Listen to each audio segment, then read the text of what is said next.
I don't feel so. I hope this doesn't take me to 5 o'clock tomorrow morning. Okay, your issues are not my issues. I got the cotton off. If that's the mindset of this situation, then I sit down. Alright, this is the last time, guys. We're gonna get through this. It's so bad. Water gonna dry up. I got the shit. Okay.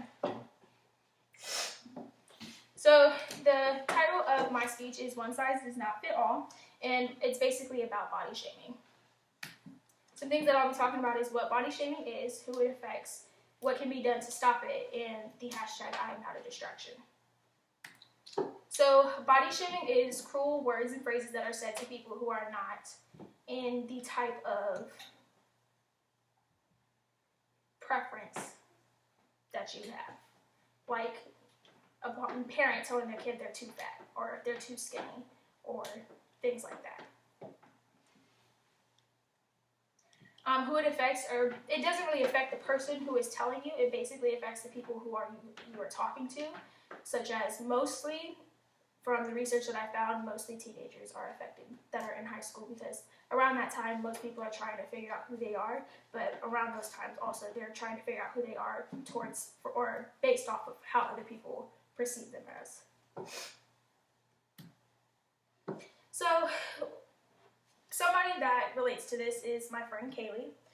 When we were in high school, a lot of issues that she had was basically trying to find herself.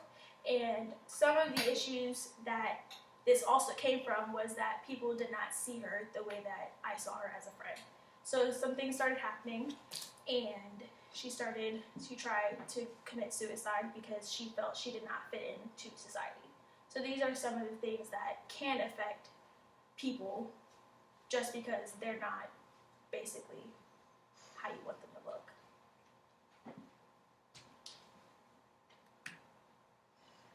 In 2014, the hashtag "I'm not a distraction" was created.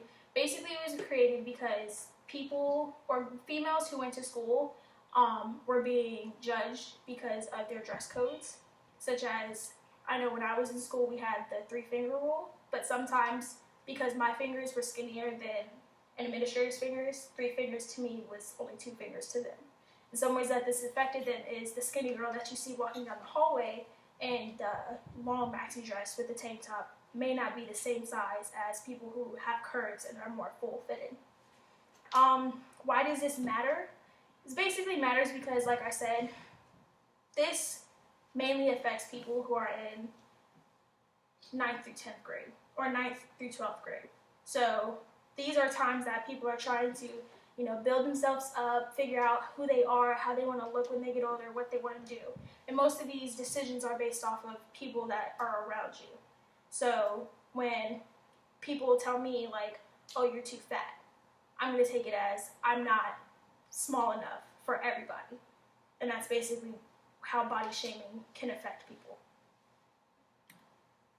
What are the benefits to knowing body shaming? Is basically raising awareness. Like, if you know your words can possibly hurt somebody, even though they're not your preference, they still have feelings. And honestly, it can save a life. According to some research that I have done, 14% of 17 to 26-year-olds commit suicide because of body shaming.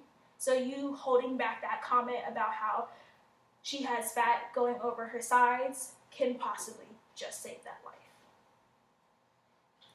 So we've all been in high school, we've all been in middle school, we've all had things said to us that we know can sometimes shape how we think of ourselves.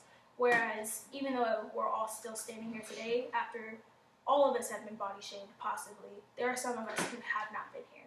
And even though most of the percentage is females, there are sometimes incidents where boys are body shamed because they're not muscular enough, not athletic enough, and sometimes they're not fat enough sometimes. I mean, I know a lot of scrawny boys, but sometimes that is the issue as well. So basically, yeah, keeping your words to yourself and having a better way to tell somebody, like, you can do better than yourself, can be a way to stop them from overthinking that they're not good enough for society. Thank you.